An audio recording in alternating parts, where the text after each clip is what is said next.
আমাদের ম্যাডামকে, আমাদের মাকে, আমাদের আত্মাকে যেভাবে তারা জেলে রেখে যেভাবে তারা পরিস্থিতি করছে, স্বৈরাচার হাসিনা একমাত্র এই কাজগুলো করতে পারে।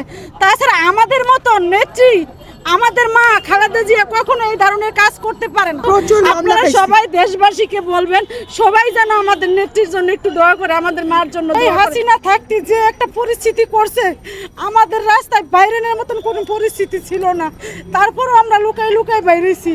আমরা যেভাবে রাস্তায় বেরিয়েছি, যেভাবে ম্যাডামের জন্য দোয়া করছি, আমাদের ম্যাডামকে জেলখানায় রেখে যেভাবে যেই পরিস্থিতি করছে এই স্বৈরাচার হাসিনা, তাদের তো রক্ষা নেই।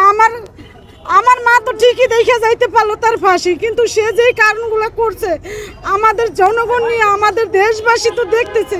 আমরা তাদের জন্য, তারা যেই ব্যবহার আমাদের সাথে করছে, আমরা কিন্তু এখনো তাদের সাথে ওই ব্যবহার করি নাই। কেন করি নাই? কারণ আমাদের নির্দেশ না, আমাদের নেতার নির্দেশ, এই ওদের যেই ব্যবহার আমরা যেন এই ব্যবহার না করি।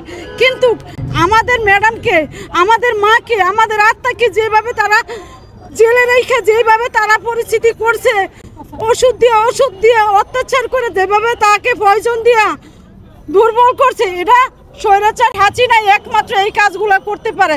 তাছাড়া আমাদের মতো নেত্রী, আমাদের মা খালেদা জিয়া কখনো এই ধরনের কাজ করতে পারে না।